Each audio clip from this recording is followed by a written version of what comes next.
కల్కి అని ఆ అవతారం రాలేదు, కానీ మనకి వ్యాసవాక్కు ప్రమాణం. వ్యాసుడు చెప్పాడు కాబట్టి అది ప్రమాణం.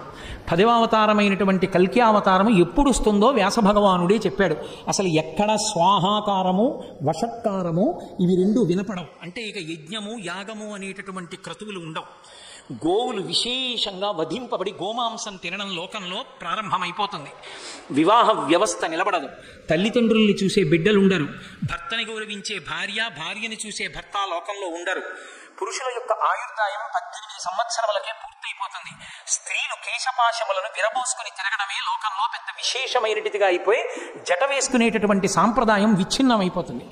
అయిపోయిన తరువాత లోకంలో పురుషులు 18 సంవత్సరాలకే మరణించడం ప్రారంభమైపోయి ఆయుర్దాయాలు క్షీణించిపోయిన తరువాత ఆ సమయంలో శంబళ అనేటటువంటి గ్రామంలో విష్ణుయశుడు అనబడేటటువంటి బ్రాహ్మణుని కడుపున కల్కి అన్న పేరుతో శ్రీ మహావిష్ణువు 10వ అవతారంగా వస్తారు.